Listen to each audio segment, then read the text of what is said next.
Minority का जितना विरोध है, मुसलमान का जितना विरोध है, उतना ही एक आजाद ख्याल औरत का उसे विरोध है। इसीलिए शाहीन बाग जब होता है, वह भी एक टेस्ट केस होता है इस कॉर्पोरेट मीडिया का कि किस तरह से स्टोरी मुसलमान औरतों के खिलाफ प्लान कराई जाती है। आज कई लोग आए हुए हैं जिनसे मेरी मुलाकात शाहीन बाग आंदोलन के समय हुई थी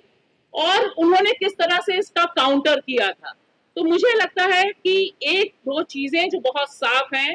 कि आरएसएस का जो गेम प्लान है, उसकी जो सफलता है, उसकी जो सफलता में एक लास्ट मुकाम की लड़ाई जारी है, जिसमें उसने वक्फ बोर्ड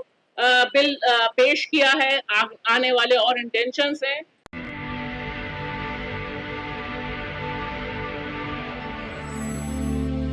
रियलिटी है, एक ऐसी हकीकत है जो एक बहुत बड़ी सीमेंट की दीवार की तरह हमारे और लोकतंत्र के बीच खड़ी है। और इसकी नींव कब पड़ी थी, कैसे पड़ी थी? निश्चित तौर पर इसकी नींव 2014 से बहुत पहले पड़ी थी। यहाँ पर जितने लोग हैं तकरीबन उसके अलग अलग समय के गवाह रहे हैं, लेकिन एक ड्रास्टिक चेंज 2014 के बाद भारत के लोकतंत्र में, उसकी जमहूरियत में आया है। वह यह आया है कि जो माइनॉरिटी से नफरत है वह अब धीरे धीरे रूल ऑफ लॉ होती जा रही है, धीरे धीरे वही गवर्निंग फैक्टर होती जा रही है। और इसकी एक लंबी क्रोनोलॉजी भी है। हमारे देश के गृह मंत्री अमित शाह जी बहुत सी चीजों की क्रोनोलॉजी समझाते रहते हैं, बस ये नहीं समझा पाते हैं कि 2025 में जब आरएसएस के 100 साल पूरे हो रहे हैं, ये हमें ध्यान रखना बहुत जरूरी है कि 2025 में हम बैठे हैं, आरएसएस के 100 साल पूरे हो रहे हैं और आरएसएस के जितने एजेंडे, उनके घोषित एजेंडे थे, तकरीबन वो सारे पूरे हो चुके हैं। और जो नहीं पूरा हो चुका है उसके बारे में माना जा रहा है कि अंडर करंट यही है कि देश को हमने कमोबेश हिंदू राष्ट्र बना दिया है। लोकतंत्र के जितने खंबे हैं उन खंबों को मटियामेट करके एक तरह से एक दिशा में right wing shift Indian politics का इंडियन इकोनॉमी के साथ हुआ है। यह भी समझने की जरूरत है कि इसमें अर्थव्यवस्था, कॉरपोरेट का जो घालमेल है या उसका जो अलायंस है वो बहुत तगड़ा है। अगर हम इसको नहीं समझेंगे तब यह समझना बहुत मुश्किल हो जाएगा कि हर त्योहार में, हर आयोजन में यह क्यों कोशिश होती है कि मुसलमानों से जुड़े कारोबार पर चोट पहुंचाई जाए, क्योंकि वह भी एक कम्युनल नेचर की इकोनॉमी को विकसित करना उनका बुनियाद है। और इसका एक्सपेरिमेंट सबसे पहले, सबसे ठोस रूप में उन्होंने कश्मीर में करना शुरू किया था कि कश्मीर का जो मुसलमान है वो डरता नहीं है, वो यूपी की तरह नहीं है, बाकी जगहों की तरह नहीं है, वो संपन्न है, उसकी इकोनॉमी पर कैसे कब्जा करना है। और इसलिए आप देखेंगे कि ये जो सारे इंसिडेंट हैं, ये सारे इंसिडेंट को लेकर मीडिया में जो कवरेज है, और हम निश्चित तौर पर मानते हैं ये डिबेट आज की तारीख में बेमानी है कि मेन स्ट्रीम क्या है और वैकल्पिक मीडिया क्या है, क्योंकि आज अगर आप चुनाव कवरेज के लिए जाएं, रिपोर्टिंग के लिए जाएं, जितने पत्रकार सहाफी यहाँ पर मौजूद हैं वे सब जानते हैं कि आपको बाइट देने से पहले, आपसे बात करने से पहले भारत का नागरिक ये पूछ लेता है कि आप किस तरफ खड़े हो, आपका चैनल क्या है, आप किस अखबार के नुमाइंदे हो यहाँ पर। तो ये अब दौर नहीं है कि लोगों में कोई भ्रम है, इसे लेकर कोई मुगालता है, वो मुगालते वाला दौर भारत का जो सिटीजन है, जो भारत का नागरिक है, वह पार कर चुका है। लिहाजा उसे पता है कि आप कॉर्पोरेट मीडिया, नफरती मीडिया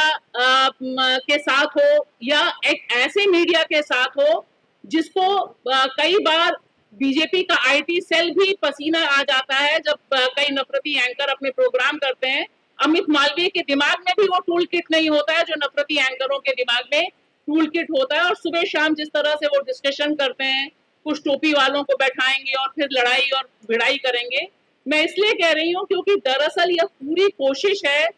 कि आज का जो मीडिया है जो कॉरपोरेट मीडिया, नफरती मीडिया, गोदी मीडिया, किसी नाम से भी आप कहिए, दरअसल वह परसेप्शन बनाने की इंडस्ट्री में तब्दील हो गया है। वह अवधारणा बनाता है, वह अवधारणा बनाता है कि मुसलमान जिहादी है, कोई क्रिश्चियन है तो वो कन्वर्जन से जुड़ा हुआ मसला करेगा, कोई महिला है और महिला अगर शहर में रह रही है और अगर अपने दोस्त के साथ जा रही है और उसके साथ रेप होता है, यौन हिंसा होती है, तो उसके ऊपर मॉरल पुलिसिंग का काम करेगा। ये अलग अलग लेवल पर जो आज का मीडिया है वह काम कर रहा है, ऑपरेट कर रहा है, और एक तरह से इस मीडिया ने एक इंडस्ट्री का रूप अख्तियार कर लिया है, और वह इंडस्ट्री नफरत के ऊपर टीआरपी हासिल करने का काम करती है, और उसे काफी कंसोलिडेट कर दिया गया है, काफी उसका एक पुख्ता आधार बन गया है। यह माइनॉरिटी का जितना विरोध है, मुसलमान का जितना विरोध है, उतना ही एक आजाद ख्याल औरत का उसे विरोध है। इसीलिए शाहीन बाग जब होता है वह भी एक टेस्ट केस होता है इस कॉरपोरेट मीडिया का, कि किस तरह से स्टोरी मुसलमान औरतों के खिलाफ प्लान कराई जाती है। आज कई लोग आए हुए हैं जिनसे मेरी मुलाकात शाहीन बाग आंदोलन के समय हुई थी, और उन्होंने किस तरह से इसका काउंटर किया था। तो मुझे लगता है कि एक दो चीजें जो बहुत साफ हैं कि आरएसएस का जो गेम प्लान है, उसकी जो सफलता है, उसकी जो सफलता में एक लास्ट मुकाम की लड़ाई जारी है, जिसमें उसने वक्फ बोर्ड बिल पेश किया है, आने वाले और इंटेंशंस हैं।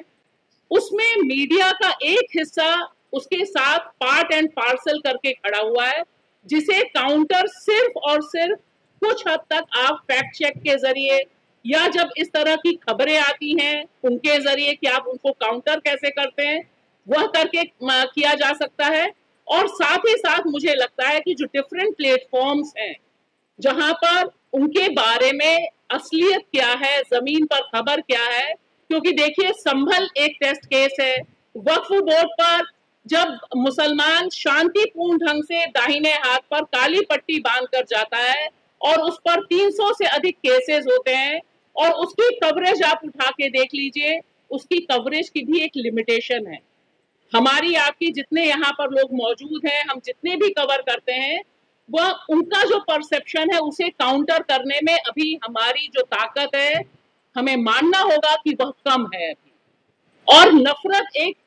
सिर्फ शरबत जिहाद, थूक जिहाद, फ्लड जिहाद मामला नहीं है। मामला असल में यह है कि उनको नफरत का जो बीज है वह लगातार मेजॉरिटी के दिमाग में जिंदा रखना है, और माइनॉरिटी को सिर्फ और सिर्फ फोकस रखना है कि वह अपने सर्वाइवल के लिए, सेकेंड ग्रेड सिटीजनशिप के लिए कैसे उसका दिमाग में आप इतना प्रेशर कर दें कि वो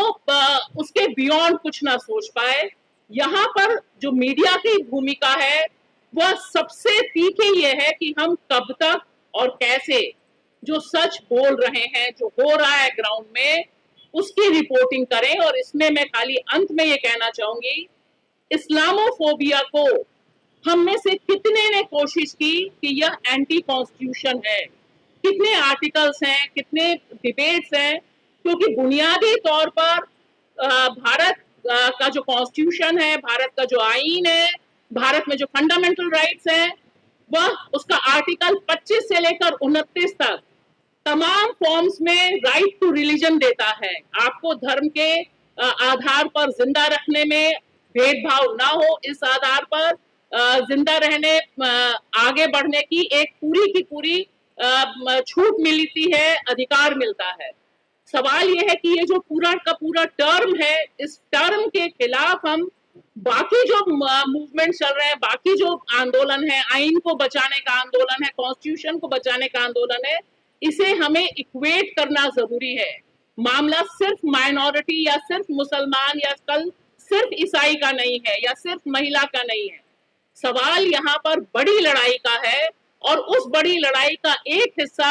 बहुत इंपॉर्टेंट हिस्सा है, क्योंकि अगर इस्लामोफोबिया भारत में सक्रिय होता है, इस पर सीमेंट, इमारत पर इमारत जैसी बनती जा रही है, तब यह तय माना जाना चाहिए कि देश में कॉन्स्टिट्यूशन की मॉरल वैलिडिटी नहीं रहेगी। आज की तारीख में वह बड़े खतरे में है।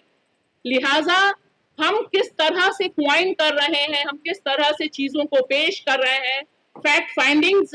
तमाम आंदोलनों में होती हैं, तमाम बुलडोजर के खिलाफ हस्तक्षेप होता है। यहीं पर हमने प्रेस कॉन्फ्रेंसेस की हैं, यहाँ बैठे हैं, लेकिन उसके बावजूद जो नफरत बनाने वाली फैक्ट्री है, जिसका एक बड़े पैमाने पर हिस्सा मीडिया है, मीडिया में मेन स्ट्रीम मीडिया है, उसका काउंटर अभी जमीन पर कम है। तो ये हमें मानना होगा कि हम उसका काउंटर करने की रणनीति सबसे पहले ये कर सकते हैं कि जब इस तरह की खबरें, इस तरह के शोज आते हैं, तो क्या हम चुनकर इस तरह की जो फर्जी खबरें हैं, नफरत फैलाने वाली खबरें हैं, उनके खिलाफ एक पब्लिक में अपने सोशल प्लेटफॉर्म पर एक मिशन के तौर पर चलाया जा सकता है क्या कि ये जो खबर है यह गलत है, इस खबर के आधार पर जो दंगे हो रहे हैं उनका दंगे कराने की तैयारी है, मुसलमानों को डीह्यूमनाइज करने की तैयारी है, और सबसे बड़ी बात डीफ्रेंचाइज करने की जो तैयारी है। वक्फ बोर्ड बिल का पास होना दरअसल देश के मुसलमानों को डीफ्रेंचाइज करने की तैयारी है, तैयारी की दिशा में उठाया गया बड़ा खतरनाक कदम है। लिहाजा आज की तारीख में बड़े पैमाने पर छोटे बड़े प्लेटफॉर्म्स के जरिए इस्लामोफोबिक मैसेज का काउंटर करते हुए इसको कनेक्ट करना, जमहूरियत की बचाने की जो लड़ाई है, कॉन्स्टिट्यूशन बचाने की जो लड़ाई है, बाकी जो लड़ाइयां चल रही है उससे कैसे हम कनेक्ट कर सकते हैं ताकि यह एक ब्रॉडर इशू के रूप में हो। उनकी मंशा ये है कि हम छोटे छोटे हिस्सों में रहें, एक पत्रकार मार डाला जाए, छत्तीसगढ़ में एक पत्रकार की, उत्तर प्रदेश में लगातार आप देखिए पत्रकारों की हत्याएं हो रही है, एक के बाद एक हत्याएं हो रही हैं, लेकिन उस पर एक बड़ी कंसेंसस नहीं बन पाती है। कोशिश ये होनी चाहिए कि इस बड़ी लड़ाई को बड़े प्लेटफॉर्म के साथ पॉलिटिकल पार्टीज को कंपेल किया जाए कि वे इसे लेकर हंगामा करें, बात करें, और जो लोग नहीं बात कर रहे हैं उनको पकड़कर उनसे अकाउंटेबिलिटी मांगी जाए, क्योंकि अब लड़ाई जिस मुकाम पर है उसमें एक निर्णायक स्टेप उठाना, निर्णायक रूप से एकता करनी, और वो तमाम सहाफी, तमाम जर्नलिस्ट जो इस्लामोफोबिक माइनॉरिटीज पर हमले को कॉन्स्टिट्यूशन पर हमला मानते हैं, उनके बीच एक ब्रॉडर यूनिटी बनना, ब्रॉडर साझा बनना मुझे लगता है बहुत जरूरी है। नहीं तो एक स्टेज पर आपको लगता है कि अकेले अकेले लड़ाई लड़ी जा रही है, एक दिन हम गुलफिशा की बात करते हैं, एक दिन हम उमर खालिद की बात करते हैं, इसके बजाय अगर एक हम कॉम्प्रिहेंसिव बात करें कि यह लड़ाई एक बड़ी लड़ाई का हिस्सा है और उसमें सारे तरह के चेहरों की शिरकत बहुत जरूरी है, तभी इससे एक राह मिल सकती है। वे चाहते हैं कि हम परेशान हों, हम परेशान हैं, लेकिन इस परेशानी का सबब और जवाब सिर्फ कड़ी से कड़ी जोड़कर आगे बढ़ते हुए, सही रिपोर्टिंग करते हुए, जमीन से रिपोर्टिंग करते हुए, जो कि आज की तारीख में बहुत मुश्किल है, लेकिन अगर हमारी जो ताकत है उससे अगर हम कर सकें तो शायद एक आस की किरण जगती है। शुक्रिया। अगर आपको लगता है कि हमारा काम बहुजन समाज के लिए महत्वपूर्ण है तो आप हमें आर्थिक सहयोग के लिए सीन दिखाए गए QR कोड स्कैन और फोन पे और गूगल पे और UPI और बैंक अकाउंट में कर सकते हैं। फोन पे, गूगल पे 9250529129, UPI 9250529129@YBL। Bank account state bank of India AC 104299462008, IFSC code SBIN 00066563। आपका छोटा से छोटा सहयोग समाज और हमें और मजबूत करेगा, जिससे हमें बहुजन पत्रकारिता में और निष्पक्ष बनाने में मजबूत करेगा। जय भीम, जय भारत।